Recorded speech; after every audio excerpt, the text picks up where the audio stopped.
This is Alka Saxena standing here to discuss a new topic, new education policy. जैसा कि बच्चों आप सभी जानते हो, हमारी जो करेंट गवर्नमेंट है वो हमारे लिए एक न्यू एजुकेशन पॉलिसी को लेकर आई। तो ये न्यू एजुकेशन पॉलिसी क्या है, आज हम इस पर बात करेंगे और आप स्टूडेंट्स के लिए ये कितना ज़रूरी है, इससे क्या क्या फ़ायदे होने वाले हैं, इस सब पर आज हम डिस्कस करेंगे। सबसे पहले हम बात करते हैं 1986 की। 1986 में सबसे पहले न्यू एजुकेशन पॉलिसी के बारे में विचार किया गया और सोचा गया और उसको कंप्लीट किया गया कि स्टूडेंट्स के लिए एक न्यू एजुकेशन पॉलिसी लेकर लाई जाएगी। 1992 में इसको मॉडिफाइड किया गया और मिस्टर कस्तूरी रंगन जो चेयरपर्सन थे इसरो के जो चेयरपर्सन थे, उन्होंने इसका मसौदा पूरी तरह से तैयार किया कि न्यू एजुकेशन पॉलिसी क्या है, ये किस तरह से अप्लाइड करें, जो हमारे स्टूडेंट्स हैं उनका जो फ्यूचर है वो कैसे और अच्छा हो, और इसमें किसी भी स्टूडेंट के फ्यूचर को ब्राइट करने के लिए एजुकेशन का बहुत बड़ा हाथ होता है। With the help of education you can improve your life. 2014 में जो बीजेपी की जब सरकार बनी थी तब उसने NEP के बारे में घोषणा की थी। अपने घोषणा पत्र में उन्होंने बताया था कि अगर लोग उनका साथ देते हैं और उनकी सरकार बनती है तो वो न्यू एजुकेशन पॉलिसी को लेकर आएंगे, और ऐसा वादा बीजेपी की सरकार ने पूरा भी किया। आज हम बात करेंगे कि ये न्यू एजुकेशन पॉलिसी क्या है, और एक जो फॉर्मूला दिया गया है 5+3+3+4, ये जो फॉर्मूला है ये क्या है, ये किस तरह से अप्लाइड होगा। तो सबसे पहले आपको पता है कि नर्सरी, LKG, UKG ये हमारी जो प्री क्लास होती है, इसको हमने एक फाउंडेशन स्टेज का नाम दिया। फाउंडेशन स्टेज में 3 इयर्स प्री स्कूलिंग, यानी कि स्कूल से पहले बच्चा 3 साल तक अपने घर में जो प्री एजुकेशन लेगा with the help of mom and dad, घर में परिवार के जो मेंबर हैं उनके साथ जो तैयारी करेगा 3 साल तक प्री स्कूलिंग, और उसके बाद 2 इयर्स क्लास फर्स्ट पढ़ेगा और क्लास सेकंड पढ़ेगा। इस तरह से 3 इयर्स ये हो गए और 2 इयर्स ये हो गए। तो पहला फॉर्मूला हमारा 5 निकल कर सामने आ गया। क्लियर? यानी कि वो सेकंड क्लास तक जो है अपनी जो एजुकेशन है वो ले लेगा, प्री एजुकेशन ले लेगा 3 इयर्स में, और उसके बाद +2 में 2 इयर्स के लिए क्लास फर्स्ट लेगा और वो क्लास सेकंड लेगा। अब हम बात करते हैं प्री प्रेडिक्टरी स्टेज की। यहाँ पर बच्चा क्या करेगा, क्लास 3rd से लेकर 5th तक पढ़ेगा। तो 3rd से लेकर 5th तक पढ़ने के लिए उसे class 3rd, 4th and 5th कितने साल लगे? 3 इयर्स। यानी कि हमारा सेकंड फॉर्मूला 5+3 आ गया। क्लियर?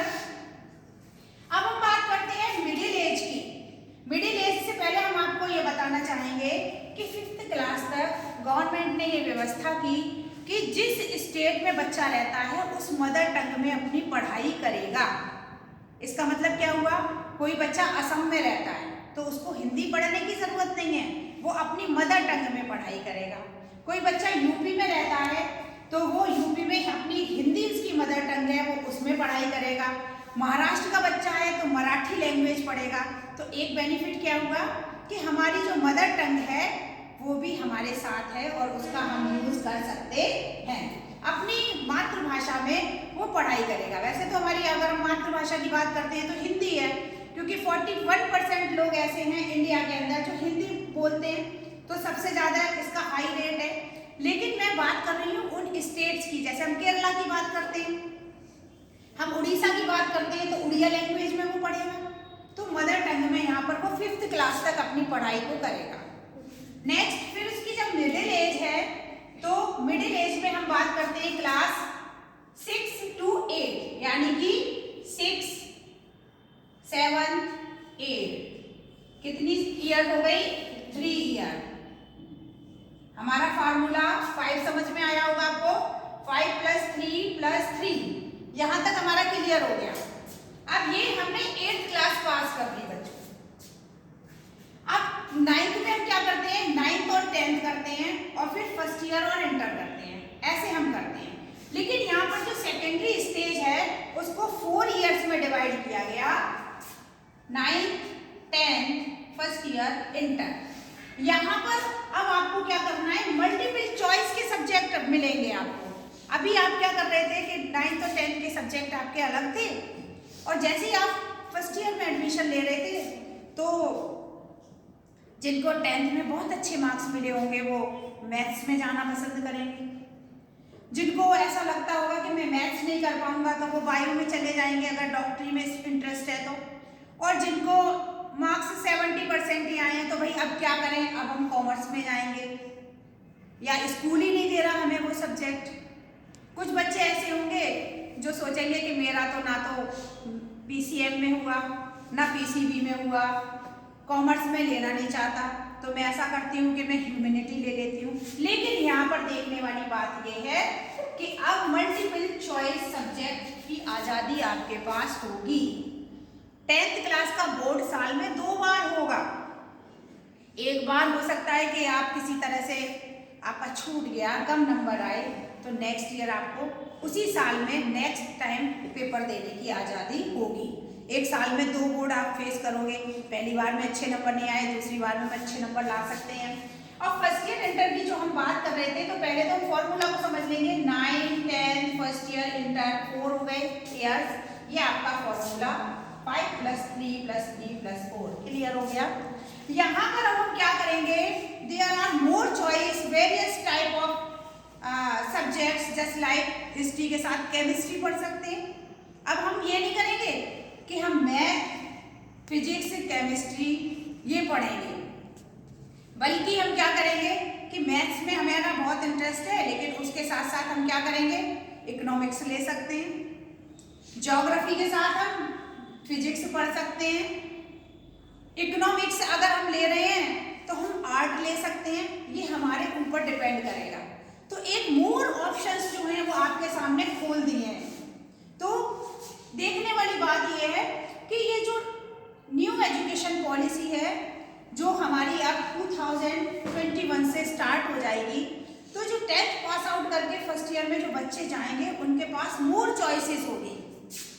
अगर मैं अपने ज़माने की बात करती हूँ तो 85 और 86 में हमारे पास गिने चुने सब्जेक्ट हुआ करते थे और उसी में ही हमें अपनी पढ़ाई आगे करनी पड़ती थी। लेकिन बच्चों अब आपके सामने एक बहुत सारी चॉइसेस आपके सामने हैं। अगर आपको आर्ट्स के सब्जेक्ट के साथ साइंस पढ़नी है आप इजीली पढ़िए, आपको कॉमर्स के संग ह्यूमैनिटी का कोई सब्जेक्ट पढ़ना है आप वो चूज कर सकते हैं।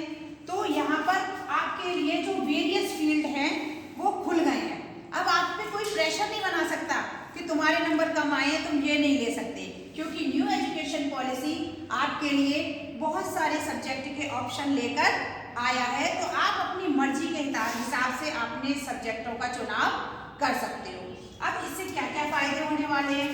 अगर हम सारे सब्जेक्ट को साथ लेकर चलेंगे और चॉइस में अपने डालेंगे, जैसे आपने मैथ लिया और आगे आपका मन बनना है जाने का बीटेक करने का, तो वो काम हो जाएगा आपका क्योंकि आपने मैथ लिया है। अब इसी के साथ आपने क्या करा? बायो ले ली मैथ के साथ, जबकि मैथ के साथ आप क्या लेते हैं? फिजिक्स और केमिस्ट्री लेते हैं। आपने बायो ले ली तो आप फिर अब आपका मन MBBS में जाने का बन रहा है, देन आप आराम से डॉक्टरी लाइन में भी जा सकते हो।